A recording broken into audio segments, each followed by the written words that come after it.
Foreign Affairs ministers have agreed to review the EU's relationship with Israel following its military assault on Rafah.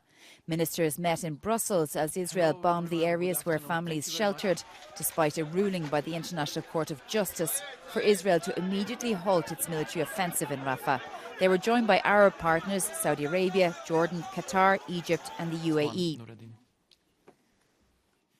Killing and burning more than 40 people, among them many children.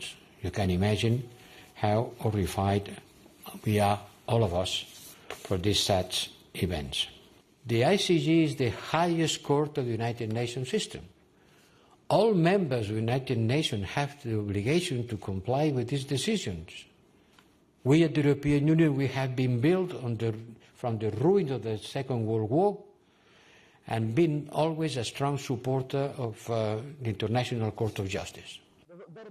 The EU Association Agreement with Israel contains a legally binding obligation on both parties to commit to human rights values. Ireland and Spain have been calling for a review of this, claiming Israel is in violation of it due to its attacks on Gaza and the violence in the West Bank.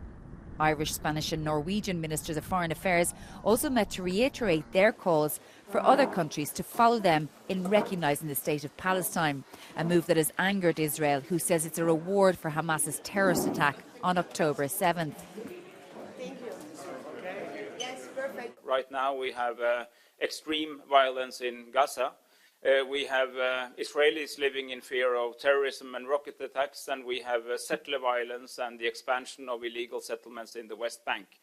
We have argued that we also need to deal with the Palestinian issue, and that the way to do that is to create a state for Palestinians, and that the people of Israel and the people of Palestine will be better off living in two states peacefully in a negotiated manner. All three ministers condemned the Israeli attacks in Rafah, saying this was in contravention against the International Court of Justice ruling. They said the EU should take appropriate measures to enforce this decision and say they were concerned about the double standards when it comes to the application of international law in Gaza. Shona Murray, Euronews, Brussels.